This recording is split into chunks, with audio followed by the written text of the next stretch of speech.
Hey everybody.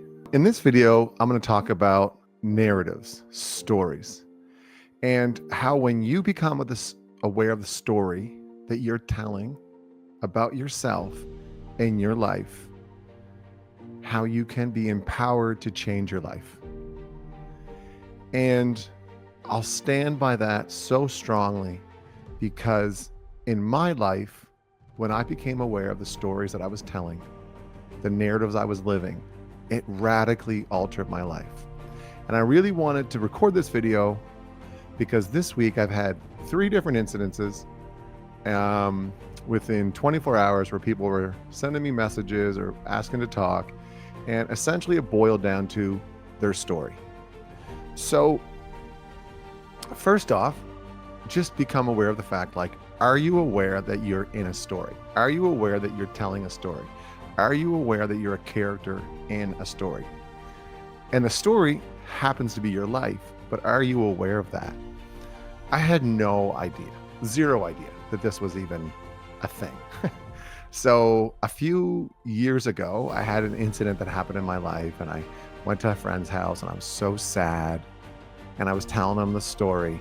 And when I finished telling my story, he looked at me, he's like, wow, congratulations. You have this whole new chapter to write. You're so lucky. You are so blessed to be able to write this new chapter. And I was like, what are you talking about? Like this awful thing happened to me. And then he explained to me how narratives and stories have been told for generations.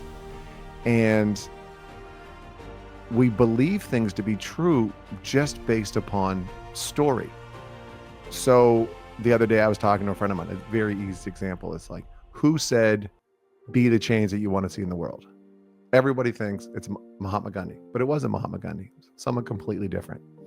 So with story, it's incredible of how what we see becomes what we do. So the easiest example of that is television. In the 50s, fathers were portrayed as very patriarchal and they ran everything. And then as it went on, in the 70s, they got a little bit more, it was the husband and the wife doing things, and more like the husband was just kind of boisterous, but didn't really do anything.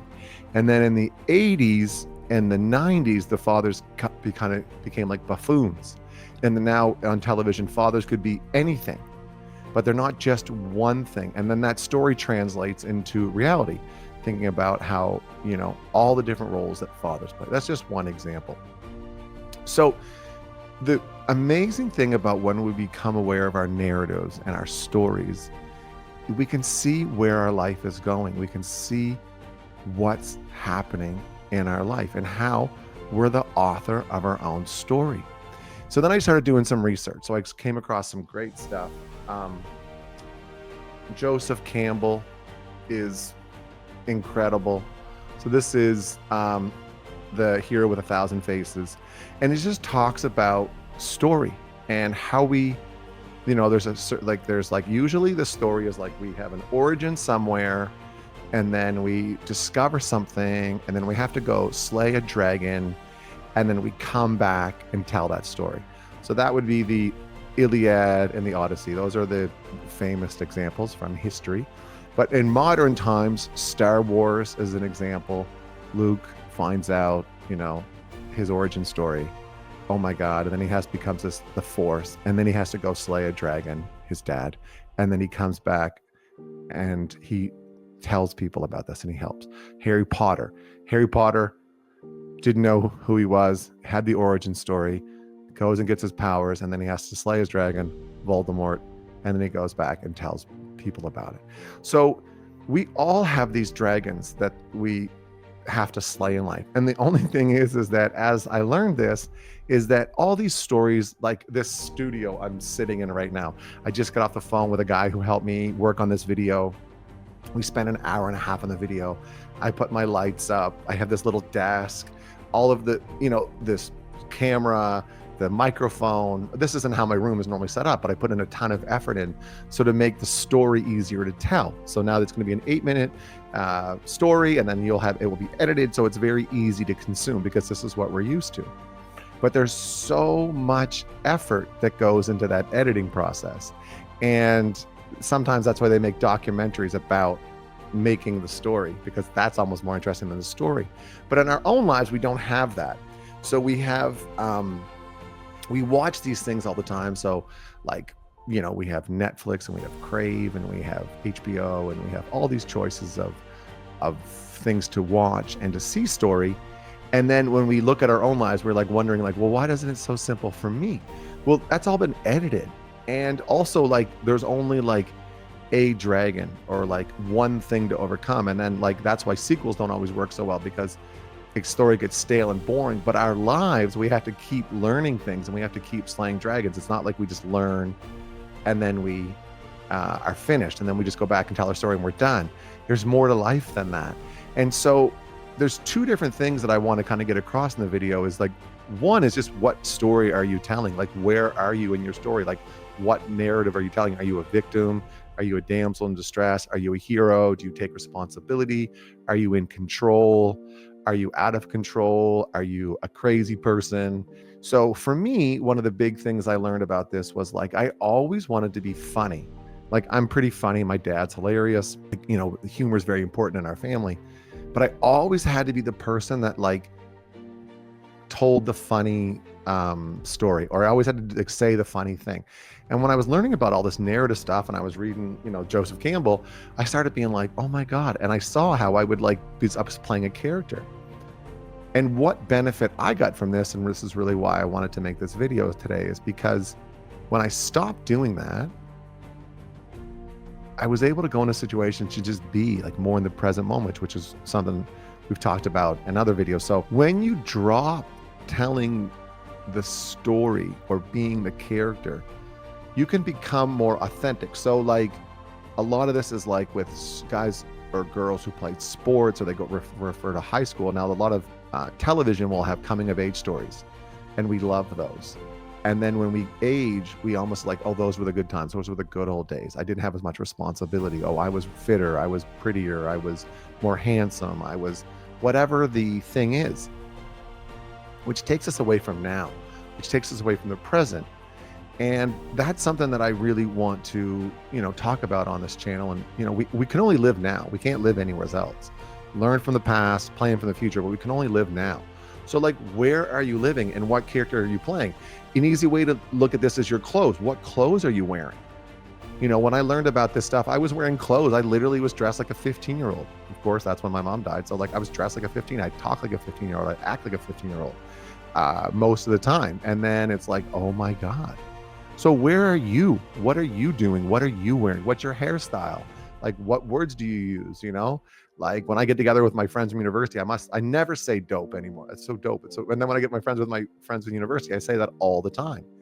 And then like, we get confused, like how to act with our friends. Like when I went on a trip with my childhood friends to Boston in the fall, like every one of those guys is amazing and they're amazing. But then we get together, we start acting like we did when we were 12, 13, 14, 15, 16, but we're not like that anymore. But we don't really know how to act together.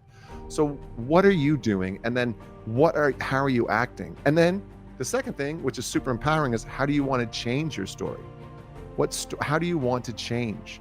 So that's why I love this book by Andre Agassi, Open. He tells such an amazing story about his life and how he hated tennis.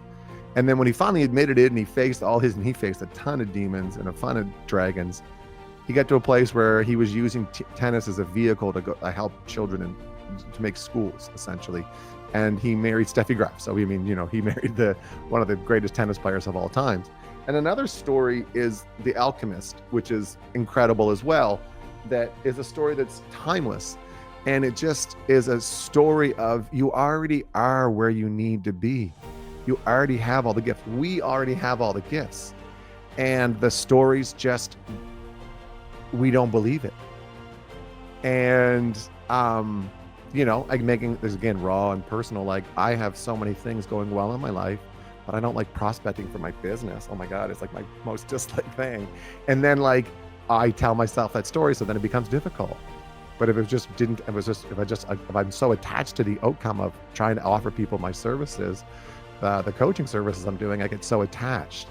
Or if I tell someone about the Art of Living course or the breathing, and then they make fun of me, I get so hurt because it's so personal to me. It's been so helpful. But when I don't care, it's so much more beneficial. But that's just a story because I'm attached to some things and I'm not attached to other things. Like if I go to the store and I ask what the lettuce cost is, and the guy's like, huh, can't you read? I'm like, I don't care, because I'm not that attached to it. So we see where we are in our story, what we're attached to, where are we, what are we living culturally? What are we living from television? What are we living from movies? What are we living from books? How do you dress? What's your hairstyle? Because this is a way, when something happens to you, is at the end of the world, do you like show everybody your text messages, or do you call people about things, or do you think you're the only one that's ever happened to? And the empowering part of this is when you figure out that you're a character in your own movie, it's like you're in your own Truman Show, you can change the narrative, you can change the beliefs, you can change. And Ben Sweet has a great video. It's terrible video quality, but the messaging is great on the channel. And Ben's so good about talking about beliefs. So seeing where you are, like take an honest look. Where are you? And where do you want to go? And why do you want to go there? Like some people really want to go to the gym because they want to be fit, but they actually hate the gym, but they do want to be fit. So maybe walking's better. Like that gentleman I met a couple of weeks ago who walks like 7 hours a day.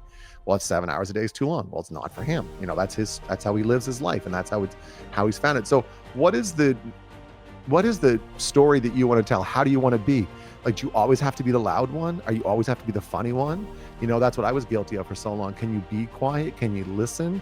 Can you enjoy people's company without having to always be doing bits and stuff like that? Or if you're doing it, do it with awareness. And I find it so empowering to do this because we find out where we can change and where we can grow and where we can let things go. We spend so much of our time like this, you know, and this is one of the things that Sri always says, like we go like this, we go like this, we go like this. You know, it's so much nicer to be like this. So like I say, there's another, you know, take responsibility of that photo I showed in some other videos. Take responsibility for your thoughts, feelings, speech, and actions, and then be open. And then have patience and kindness. Know it's going to take time. Give yourself that great gift of change with patience and kindness. And if you swear every time you talk, it's probably going to be pretty hard to stop swearing. You know, you could have a road to Damascus, you know, situation where everything changes instantly. Maybe not, you know, maybe it's going to take you time, and there's nothing wrong with that. There is, like, that's where you are. And just give yourself that patience, kindness, and grace, knowing you can change. Because if you didn't know you were doing something, now you know you're doing it. Now you know you're playing this character. How do you want to change? How do you want to be? How do you want to be perceived? By yourself, not others. Perception internally. What story do you want to tell? And then from there, start living that way. You know? Yeah, just enjoy it. Just enjoy the process and give yourself patience and grace and kindness. Learning about where you are in your narrative and where you want to go in your narrative. Yeah, just like enjoy the process. Enjoy learning about it. And I love the Joseph Campbell thing and I love learning about the fact that it's not all so slick as television or as slick as YouTube videos. Like, we have to really live this stuff, and really living this stuff is like, it's challenging. It's challenging to be a human. So you give yourself that patience and kindness. It doesn't matter how old you are. You could be 10, you could be 75. Change is difficult, but you can do it, and anyone can do it. And you put your sights on something, and for some people it takes 2 days. Some for people it takes 2 years. Some people it's 18 years. You know, I wanted to make these videos for years and years and years, and I couldn't make one for 3 years to save my life. And now I'm almost making one a week. And this is the most empowering thing I've learned, besides responsibility for my thoughts, feelings, speech, and actions, is being a character in my own life, living a narrative, knowing that society plays such a role, my DNA plays such a role, my family, my upbringing, and then I can change all that. Some things takes time, some things are easier. Like, there's only health, wealth, relationships, and why anyway. So you might be really good with like getting like to the big questions university, you're okay with that. You might be really good with health, really good with wealth, but you might be really bad with relationships, or vice versa. So just give yourself that patience, kindness, grace. Take a look at it, read some Joseph Campbell, learn about it. There's There's another great book by Anne Lamott, Bird by Bird. There's so many great things you can read and learn about. So just enjoy it, take time, have patience, and just enjoy it. And leave comments below. Let me know what you think. Subscribe, like the channel. But I'd really like to know what you think about this, actually, to be honest. And there'll be a link at the end of the video to some other videos you can watch. All right. Have a great one. Thanks a lot.